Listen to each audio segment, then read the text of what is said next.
And here is the tank I have been using. It is the Crown 3. It's been out for a little while, but it's their newest release.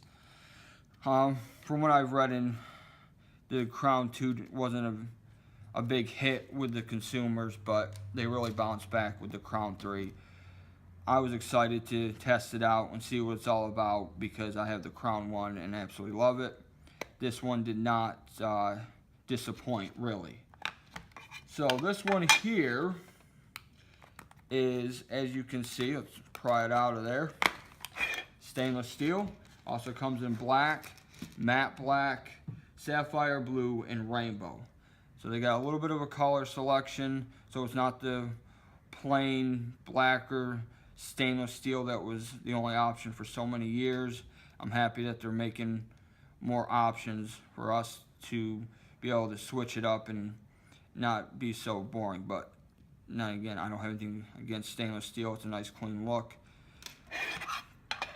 With this particular tank, it comes with a 0.25 and a 0.50 ohm coil.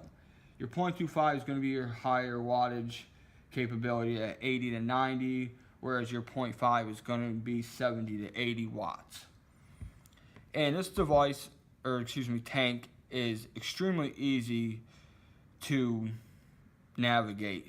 You got your top fill here, so if you just unscrew that, there's your top fill holes to the left and the right of the vapor channel.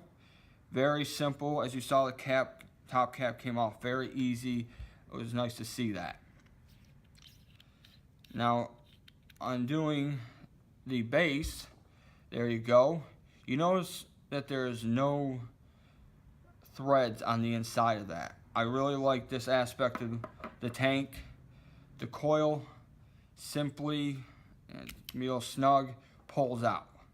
It's that simple. There's no threading it in. They really did a good job as far as making sure it didn't leak. Without the threads, that was an obvious concern, but it presses firm against the bottom of the base here, and I had zero leak issues. So there it is. I mean, there's not much more I can say about it other than it's an amazing tank. To give you a few specs though, it's 24.5 millimeters in diameter. It does have a 5 mil capacity, so it's a larger capacity. And let's face it, that's always nice. You're not filling up as much because you're not rocking a 3 milliliter or a 2 milliliter tank, so it withstands a little bit longer before you have to refill. And there it is. Very, very straightforward, very simple. The standard. It had vapor channels. It's got 3 of them, 1, 2, 3. Plenty of airflow. It wasn't a tight draw. Love it. All right, I always say, let's go ahead. Let's put it on the G150. And this is aesthetically, I really like it. And you'll see, I'll show you here in a second. If you look, it is almost flush with the edge. I mean, there's barely a fingernail width difference between where the tank stops on the base of the mod and the edge of it. It's nice. It really is. So if this interests you, come and check it out. It's well worth the time. It's well worth the money. And I personally would buy it myself. So let's go ahead and fill it up now real quick. I'm going back to an old flavor, Van Custard. Can't get away from it. I keep going back to it. Now, upon filling this, I find it key to note that you can prime your coil before you put it in, which means just putting the e-liquid directly onto the coil before you install it. Otherwise, if you just fill it up and let it saturate the coil internally, your best solution is going to be this. Once you get the top cap back on, just close your airflow, do a dry hit on it, which means just create a vacuum pressure that will pull the e-liquid through your coil.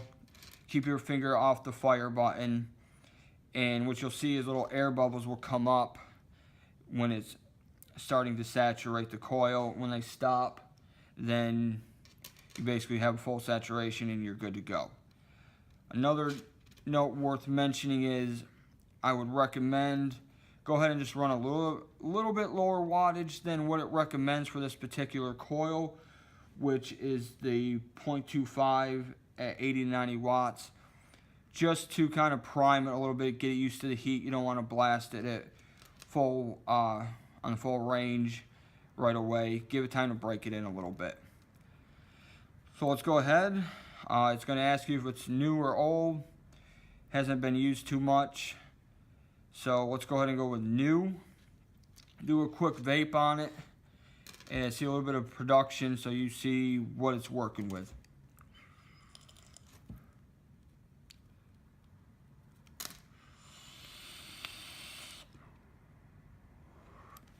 And there you have it. As you can tell, plenty of vapor production from this particular tank. Now, because it goes up to 150 watts, you can always go with a bigger tank with a larger wattage range if you please. I would just say try and find one that's around 24.5 millimeters in diameter. It is the best fit for the particular tank as far as the base goes on the mod. Other than that, I gotta tell you, come and check it out, try one out, test it. It wouldn't be a waste of your time. I'm absolutely loving it. Have a good night.